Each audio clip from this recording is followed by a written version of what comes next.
My name is Michael. I'm the founder of the Restaurant Rebellion. I'm here because I want to show you this free tool that I gave you, and hopefully you've already got a copy of it. This is the Social Media and Digital Strategy Content Planner. It's really just a Google Sheet, and it's designed to help you be more effective in your digital marketing, including social media. So today, we're going to do a quick walkthrough of this free planner. If you don't already have this planner, I want you to pause the video now and go to the link below in the description and download this free planner. You can also find this at restaurantrebellion.com. So go get that and come right back. Okay, so from here, I'm assuming everybody's got it and following along. I'm going to have it up on the screen here too. Let's go through it. Just to get started, this is going to be a very basic, very high level, show you what this planner is all about. For an in-depth, more sophisticated how and why of social media, digital marketing, and planning and goal setting and strategy, a couple resources you can use on that. Again, if you go to the website, you can find my book, The Restaurant Rebellion, Digital Marketing for Independent Restaurants. And there's some other resources on my website, restaurantrebellion.com, that will help you to better understand the purpose, the how and the why of digital marketing strategy. So let's get going then. So this video, basic rundown of the planner. I will do some future videos on more specific pieces of this because there's a lot to be talked about in this video. So on planner tab number 1, which is the instructions tab. If you're there, this is what it looks like. This is the social media and digital strategy content planner. To use this planner, obviously it gives you some basic directions, make a copy, change the name, file it where you can find it on your computer. And then if you notice at the bottom, it's got enter pillar titles. We're going to go into more detail into what pillars are in a moment, but just know this is where you enter the titles of the pillars, not the actual the pillars themselves, because this does flow over to some other pieces within this planner. So let's go ahead and move over to the strategy page. Strategy page is probably one of the most important, and it's kind of one of those things that you want to take some time and really work through on the front end. This tab is for really high level strategy and planning. So your strategic statement, and we're just going to go down the list and talk about each one of these. Your strategy statement. And by the way, just know this, everything that's on this strategy page, as well as the monthly view and even the instructions page, I worked really hard to make sure that these objectives, what was in here was usable out of the box. So if you're brand new to this and you've never thought about, well, what's my digital marketing strategy and what's the statement I'm going to make, don't worry about it. Use this, go with it as you get through and you learn more and you become more comfortable with these concepts. Maybe you've watched some more videos down the road. Maybe you've had a chance to read the book and things start to, become more clear to you. Then you can come back in and change this all you want. This is literally basic strategy and goal planning material that I put in here so that you could use this out of the box and not have to spend all this time trying to figure out the front end. But anyways, again, this is the page. We're going to talk about our digital strategy in an overarching way. So strategy statement, use my digital marketing to grow my restaurant's brand awareness, sales, and community engagement through Facebook, et cetera, et cetera. Those are just there to set the tone. This is what I'm going to do. This is the strategy itself. Digital media strategy objectives, the next one down. Business objective 1, business objective 2, and business objective 3. Notice we use a very specific, what I would call smart goal planning process. Obviously in business objectives, these are broad strokes. These are not how much and by when. Objective number 1, brand awareness. We want to know what your restaurant's all about, or we want to tell people what your restaurant's all about. And what to expect. The number 2 is to grow your sales. And number 3 is to increase your community engagement. Digital media goals, the next one down. Social media goal number 1. This is where we get a little more smart goal planning whereas our social media goal number 1, obviously social media is a big part of digital marketing. It isn't all of digital marketing, but for an independent restaurant like yourself, it's very big. And so that's why there's a lot of, on the front end, there's a lot of social media, but we're going to get into some other facets of digital marketing as well. Social media goal number 1, grow my Facebook to 1,000 followers by end of year 2025. Okay. Pretty easy. If you're starting from scratch, that's a big goal. If you've got 3,000 followers, then maybe that goal's 5,000. And same thing with number 2, because it's Instagram followers. Take it to the next level. Whatever the next level is for you, that's where you want to take this. And that's the purpose of this. And email goal, grow 2,500 subscribers by the end of the year. Starting from 0, that's a big task. If you've got 5,000 email subscribers on your list, fantastic. That's amazing. And that's actually a very useful tool. But So what's next? 7,500, 10,000? It's all about you and what your goal is. Reputation goal. This is an important one because this is part of what we're going to be looking at too. Achieve and maintain a 4.5 stars on Google.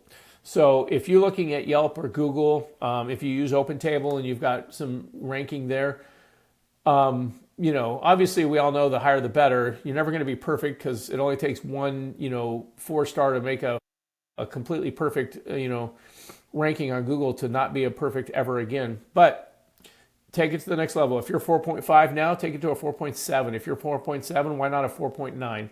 And that could be for Yelp. You could put both of them. Achieve and maintain a 4.7 for Yelp and Google. That's great. I think you should be looking at both of those and trying to achieve more. As you drop down one more line, you're going to see in the middle there, it says tactics, actions that will provide results to our objectives and goals.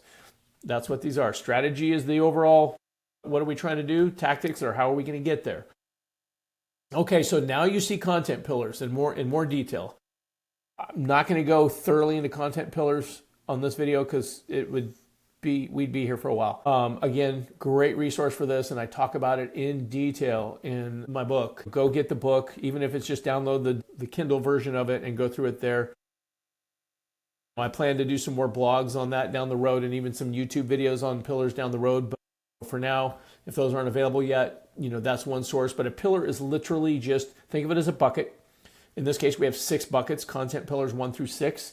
And they all mean something very specific, or they all relate to something very specific. And for instance, content pillar number 1 here is food and beverage, pictures of food and drinks, etc., and everything else related to that. Specifically, this one says dishes and cocktails through enticing pictures and short form videos that highlight the menu, dishes, and bar creations, chef and bar insights, and deep dives into our origins and benefits of our ingredients. This could even be anything from a picture of an entree to, you know, one of your bartenders doing a less than minute, a 30-second Instagram reel on how to make the perfect Paloma. It's food and it's beverage. It fits into this bucket. It's part of your strategy. Your other strategies, in this one, we use the brand. This is, tell us all about your restaurant, where it came from, what it means. Just, it's a very broad stroke, but it really does help to bring people into your story. And if you're an independent restaurant owner, you have a story and you need to tell it. Team and leadership. This is people. I can't tell you how many times if you know me, I'm a big, I'm always on Instagram. I'm always liking, following, looking at stuff, reposting other people's great stuff. There's a lot of great stuff in there. But one thing I see a lot is great restaurants that you go down their Instagram and all you see is pictures of entrees over and over and over and over. Sometimes they're fabulous pictures and sometimes it's great food. And that, on its own, that's great, except that it's just all the same thing. You know what I want to see? I want to know more about the people. I want to see, hey, this is our bar manager, or this is our chef, or this is this is one of our line chefs that's been here for 10 years, or you know what, I've worked with dishwashers that have been in the same role for 30 years, and those are people I really am proud of, and I want to walk around and I want to walk around the dining room and say, hey, did you guys know that Earl here has been here for 30 years and he's amazing. He keeps this place clean. Look at that 99 on our health inspection. A lot of that is because of the work he does every day. Those are the kind of things that would be your people, your team and your leadership, owners, whatever the case may be. You want to put some vendors in there, that's fine too. Maybe you got that beloved food vendor that, whatever they do. Maybe it's whoever, the guy that cuts your meat or sells you meat or microgreens or whatever. If you've got somebody special in that, put them in there and tell them thank you and loop their company in too. Behind the scenes, that's great stuff. Chef's working on a new dish and you can do a video of him working on it, putting it together, that kind of thing. Those all play. So those are what content pillars are about. And the thing I'll say is that if you're making a video or you're making a post and it doesn't really fit into one of these pillars, you need to think about, is it really necessary to do that? Is that going to be is that going to be a post that's going to stay on brand for us? And if it's, well, we always make these kinds of posts because we feel that's really our brand, then that probably, whatever that is, that needs to be one of your pillars. So think about that. As you go down on this page, there's some more instructions here for you to use. Oh, I did miss one thing. Platform cadence. This is important. Cadence really just means how many times are you going to do something. In this case, I've set it at a very generic, these numbers are specific. I wrote about this in the book when it comes to cadence and consistency, and I probably should change this to say consistency. But those two things go hand in hand. Facebook posts 3 times a week, Facebook Reels 3 times a week, Instagram posts 3 times a week, et cetera, et cetera. Blog 1 time a week. I know that's a scary concept, but we'll talk more about that. Email, 1 time a week or more. So these are just kind of like, you need to have a plan for how consistent you're going to, or how often you're going to do this. And the important thing, again, with consistency is that you do that consistently.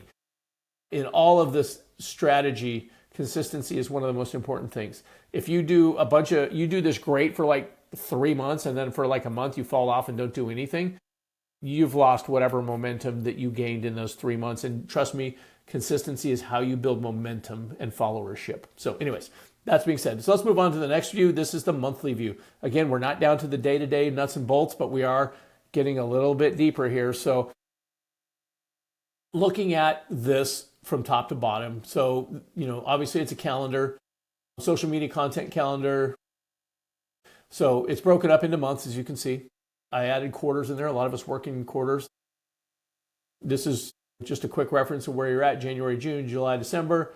Okay, and then here's our pillars. Now, the good news is you don't have to write this in. This will actually flow over from the pillars that you have on the previous tab in strategy. So if you change them in strategy, they'll move over here. All right, that makes sense. So all your pillars are here, and that's just to keep them out front so you can see them, you understand them, you're thinking about them. You don't have to flip back and forth as you're creating, as you're planning out your, all these other categories we're going to look at month to month. And you notice that every month, every column is a month. Moving down to marketing planning dates. Very important. If you've got marketing activity that happens in the course of a month, let's say every Monday is your day to sit down and to write content. That doesn't necessarily have to be in there. That's going to be on your weekly tabs that we get into. And let's say you've got a meeting where, like, towards the end of the month, you kind of do a marketing meeting with, owners and GM and bar and whoever else needs to be in that meeting, chef. Those kind of things need to be on this calendar. Move down to key dates, holidays. You put them in there. I mean, you can see the examples we've got in there: New Year's Day, we've got International Women's Day, St. Patrick's, Valentine's Day, Employee Appreciation Day, et cetera, et cetera. National Groundhog Day, that's a big one. Marketing campaigns. If you're doing a lot of menu marketing, and you're, whether it's maybe it's a few times a year you change up your menu. For the seasonality, maybe you do limited time offers, various times of the year for a time period. Like maybe you do it every quarter, maybe you do it every 6 weeks, whatever your cadence is for that, you're going to put those things in here with some dates so that you know that they're coming. And of course, like, well, hey, brunch menu rollout is on 3/8. Well, around 2/15, you're probably, now that we're done with Valentine's, we need to be worried about shooting, pictures or whatever, printing the menu for the brunch menu that's rolling out on 3/8. So that might be in there too. Down to the next set of concepts, and that's cornerstone content. I did leave some notes in here for you. I wrote semi-thoroughly about it. But cornerstone concepts is basically anything that you're gonna keep around for a long time. Social media is not cornerstone content. TikTok certainly isn't, because it's only around for a very short period of time. But this is stuff that's going to be around for a while. And it doesn't mean it has to be permanent. You can never change it. It just means it's going to be around for a while. And as a good example of that is your website homepage. Your website is going to express certain things about you. You read, go through my book, you'll know that I present a very specific best practice for creating a homepage for your restaurant, as well as a menu page, etc. But those are the kind of things that are they're very static. They're sticky. They don't change much. That doesn't mean they don't ever, but they don't change much. That's cornerstone content. So in here, I've got website homepage.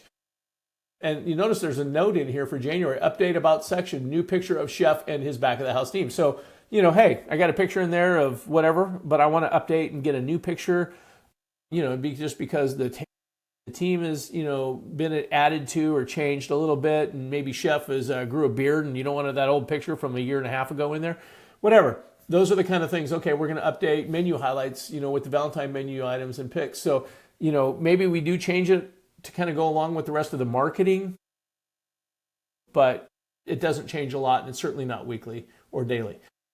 Menu landing pages. I put a note in there, not a PDF. I'm a big advocate of not just posting a PDF of your menu onto a website. I literally needs to be put in there in text, HTML text, and that's not a hard task to do. If you need help with that, you can always contact me. I'll kind of give you some more insights on it. The reason I say not a PDF is because generally speaking, web crawlers, specifically Google, don't have a very good experience, if you will, when they're trying to crawl your website and they bump up to PDFs. Sometimes it works, sometimes it doesn't. My philosophy is don't take any chances, because if you've got a dish there, you need your menu to be crawlable and therefore searchable. Because when people are searching for a certain thing, let's say I really want to find out who's got the best ossobuco in my town. Chances are your competitors probably all have PDFs up there, and so it's a very good chance it's not going to show up in that search. But if you've got it and the Google crawlers have been through that, you can very well be the first thing there, and that's why you want that to be there. So menu landing pages don't change a lot. They change as your menus change. They can be updated. Let's say you take a price change. You don't change the menu. You just update your prices. You can easily go in and change that there. But maybe you change it seasonally, whatever. Maybe you have an Easter or a Valentine's or whatever seasonal, holiday menu going in, Thanksgiving, whatever. That's great. You can put those in there, but they don't change a lot, I guess is the point. And that's why they're cornerstone content. A blog, you're going to always add to your blog. You're never going to take away unless you just wrote it really bad and you want to rewrite it. I've done that. So you're going to, that stuff's always going to be there and searchable, and it's a text document, so it can be searched and crawled and bring search results from your website. Email, same thing. The only time an email is going to be on your website is when it's your blog was emailed out. And there's a way to do that so that it actually goes out as an email, but it's basically your blog. So yeah, those are also what I would consider cornerstone content, because they don't change. Once they're up, they don't change, or much if at all. And then social tactics. Again, more notes here on kind of the basics of social tactics, but this isn't your day-to-day, hey, what am I going to do? This is more of like what your content's about. For instance, here on my Instagram feed in January, winter menu videos. So it's kind of going to be a major focus for us. It's not going to be the only thing we do, because we're going to be doing community, we're going to be doing people. We've got our other 6 pillars to be concerned with, but a couple of those pillars probably fall into my winter menu videos. And maybe there's a short video that we can put up that shows Chef working through creating some of that winter menu. We can use that. But these are just really the high level stuff. Obviously, Valentine reservation sellout, that's a big thing. In January, we want to be selling those reservations.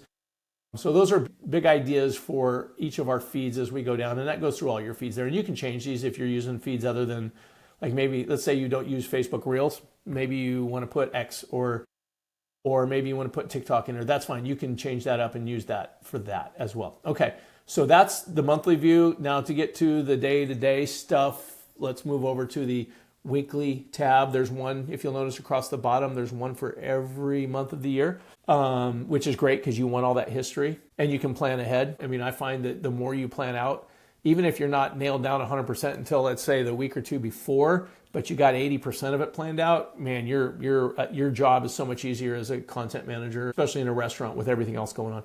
So top to bottom, this is your weekly content planner for January. If you'll notice, it goes in weeks. So this first day is the first week. This starts on 12/30, which is, if you look at a calendar, the first Monday of the new year is actually the day before New Year's, 12/30. But as you go down, 1/6, 1/13. So I just based it on Mondays. You put whatever you want in there. As far as the day, these are what we're going to do this week. So for Facebook, it gives us up to 4 spots here. You can add if you need to add some of that. If you need a custom, if you struggle with that, shoot me an email, michael@restaurantrebellion.com. I'll be happy to create one for you. I'll add some extra columns or rows in there if you need them. If you're not able to do that or you don't know how to do that. But yeah, you can expand this if you need to. So we got our Monday, and that's just a drop down. You pick the day of the week, you pick your time. Don't do it at 6 o'clock in the morning generally for restaurants because nobody's looking. I could say a lot about going into your metrics, the various platforms to see when your most engagement is, and there's a lot that could be said about that. But sometimes, like if you go through Meta Business, it'll actually tell you best times to do that.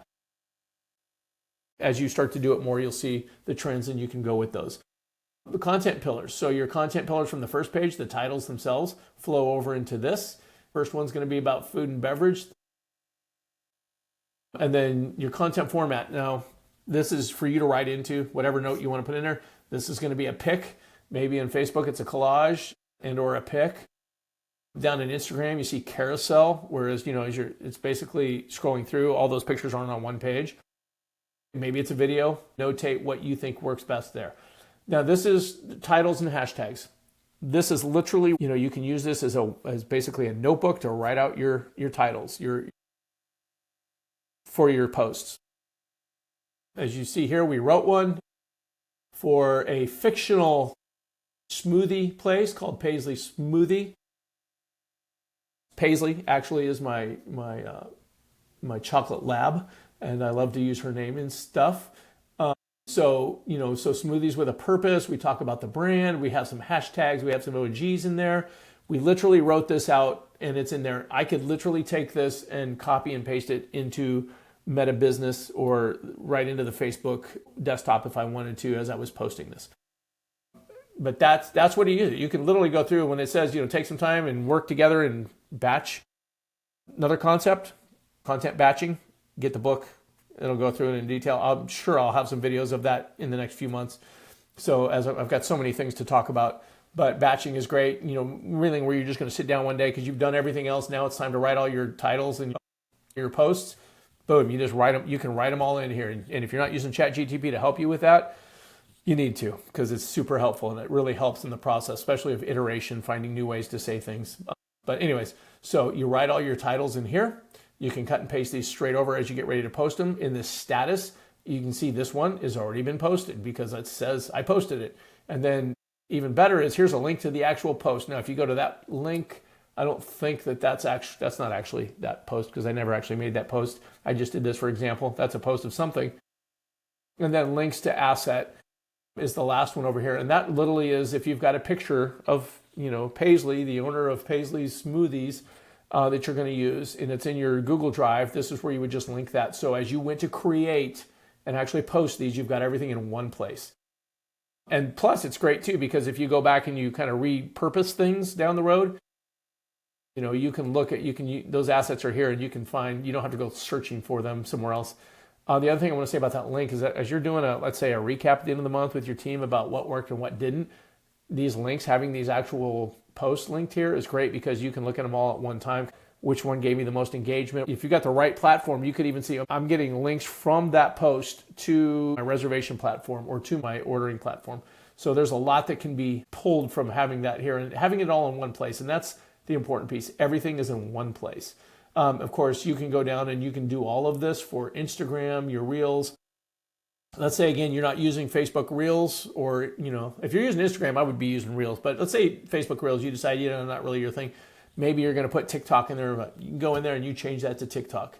Get down here, email, blog. Again, email. I think for a lot of people in the restaurant business, this could be scary, blogs and emails. You do need to schedule them. Again, I think that email, especially at least once a week. Blogging, I would like to see you do it once a week. Maybe you're not there and you're going to build up to that, but nonetheless, I'll say something about blogs. Blogs are not a 4,000 word white paper on anything super high level. A blog is simply, hey, our porch is opening on March the 30th. Bring your friends. There's a picture of the porch and people with cocktails out there. And that's a blog post, we're pet friendly, all the things they need to know. We're going to do some special menu items to celebrate on that weekend. But keep it short, keep it simple. Use ChatGPT or Gemini. I'm a big fan of Gemini to help you polish that and write it and then make it your own. And then, of course, you can put that copy here, or you can just link it to a Google Doc. You don't even have to post the whole thing. Link it to a Google Doc here over in this thing instead of having it all written out. You can write it all out there if you want. And then the cool thing is you can take that and then that could be an email. So you actually would take all that text, the picture, everything, exactly as you posted it on the blog post on your site, and you send it out as an email. Now, the cool thing is that, you're going to do other emails too, because you're going to have other things to talk about than just about that weekly blog. But it's a good way to set up an email system is to every time you put that blog out, you do it. Here's the reason why I feel it's very important that you have a blog. And that is that blog, you may not get anybody actually read your blog on your website. And if you don't, Don't be disappointed. The one thing that is looking at it that you need looking at it is Google and the Google web crawler, or the other platforms have their web crawlers too, but you need to have content. SEO, search engine optimization, one of the standards within that is new and fresh content created consistently. You rank higher for that. Keywords, and again, there's a whole other level of stuff. You probably hate to tell you this, but read the book. You'll get more on that for sure. But blog is there to drive traffic to your website via search. And the Google crawlers love that. So that's why you do the blog. It also provides you something to email out, consistently. But it is very important, and it makes your website fresh and crawlable and searchable.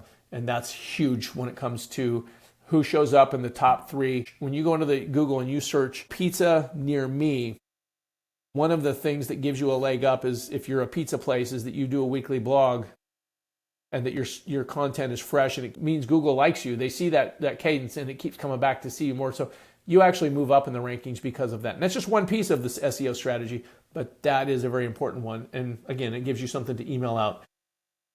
So that's really it. As you can see, these go all the way down. You get the entire month planned out here. Another thing is in those regular manager meetings you hopefully are having.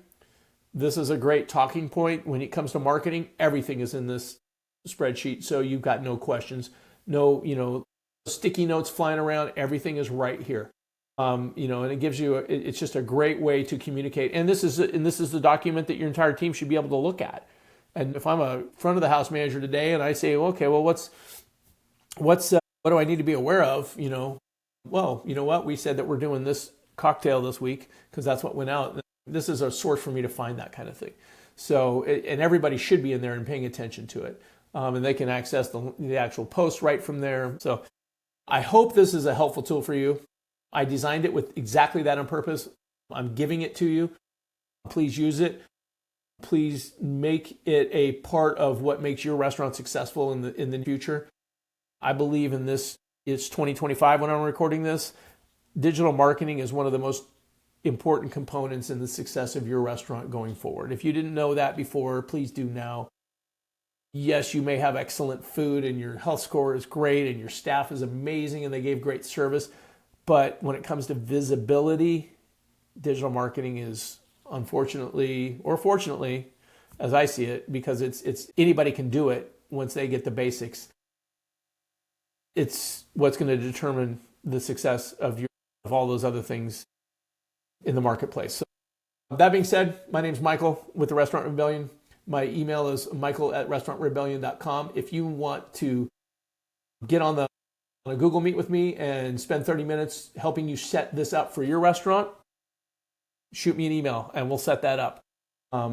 Be happy to do that. Anything else I can do for you, you got my email. Go to my website, restaurantrebellion.com. And most importantly, have a great day. Thanks.